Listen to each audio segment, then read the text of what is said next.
حضور صلی اللہ علیہ وسلم نے اپنا بایاں ہاتھ اپنے دائیں ہاتھ میں لیا یوں. اچھا یاد رکھیں بیعت کے لیے پیر کا ہاتھ اوپر ہوتا ہے، مرید کا نیچے ہوتا ہے. بعض دفعہ پیر اینج ٹھوک دیں اتنے ہاتھ رکھ دیں. نہیں، یہ بیعت نہیں ہے. انہیں یہ بھی نہیں پتا کہ بیعت کا سنت طریقہ کیا ہے. بیعت کے لیے مرشد کا ہاتھ اوپر ہوتا ہے. اچھا اوپر ہی پیر کا ہاتھ ہو، مرید کا ہاتھ ہو تو سبحان اللہ، وہ مرید ہے کہ پیر ہے؟ پیر دا ہاتھ تھلے لگا پھردا ہے. تو مرشد کا ہاتھ اوپر ہوتا ہے. اچھا کئی جگہ پر پیروں کو پتہ نہیں ہے کہ بیعت کیسے لینی.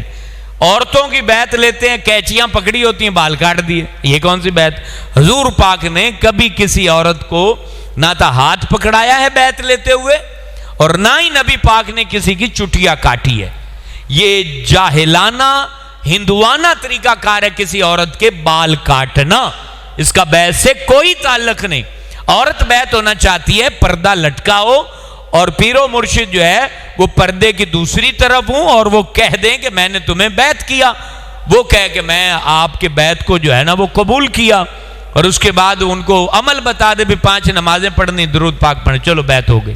اچھا جی وہ چٹیا وہ میں ایک پیر دا ویکھ رہا سی کلپ، کینچی پکڑی ہو نال ذکر اللہ اللہ اللہ، اور وہ مریدنیاں جڑیاں نو وال لئی جاندے تو کٹیاں مرید ہو رہے ہیں. یہ سب اس کا اسلام سے کوئی تعلق نہیں. بیعت تو حضور جان عالم نے اس کا ذکر ہے.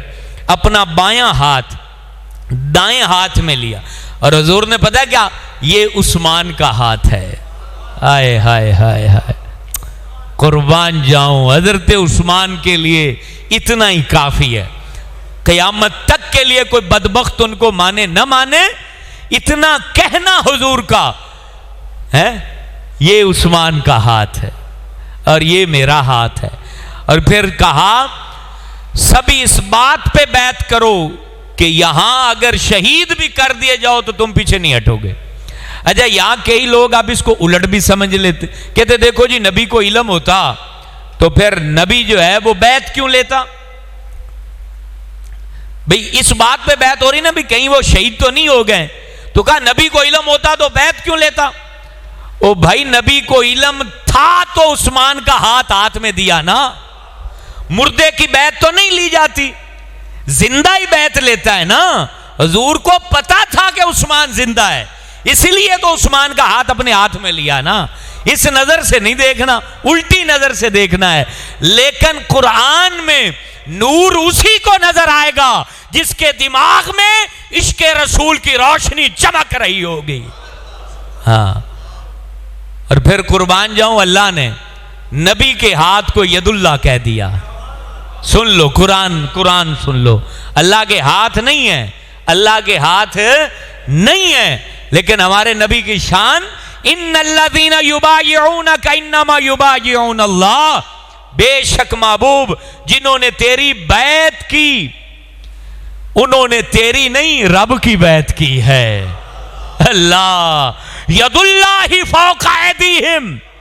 اب وہ سارے یوں ہاتھ تھے نا، سب کے یوں ہاتھ تھے اور اوپر نبی کا ہاتھ. تو رب کہہ رہا ہے ید اللہ فوق ایدیہم، ان کے ہاتھوں کے اوپر رب کا ہاتھ ہے. اللہ نبی کے ہاتھ کو اللہ نے اپنا ہاتھ کہا. کتنی بڑی عزت اللہ نے. اسی لیے تو رب نے کہا لِتُؤْمِنُوا بِاللَّهِ وَرَسُولِهِ، تم جب تک اللہ رسول پر ایمان نہیں لاتے، ایمان لانے کے بعد تمہاری ڈیوٹی دیکھو، ایمان کے بعد کی ڈیوٹی. ذکر نہیں کہا رب نے، اپنی تسبیح نہیں کہی، کہا تُعَزِّرُوهُ وَتُوَقِّرُوهُ.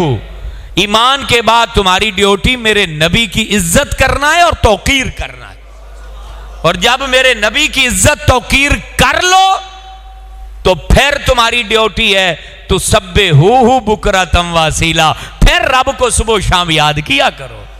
پہلے یہ ونڈ نکالی، پہلے ایمان، پھر نبی کی عزت، اور اس کے بعد پھر یہ نماز روزہ حج زکوٰۃ، یہ ساری تسبیحاں بعد میں رکھی ہوئی ہیں. پہلے جو نبی کو نہیں مانے گا اس کی نہ تسبیح کام کی ہے نہ کوئی اور چیز کام کی.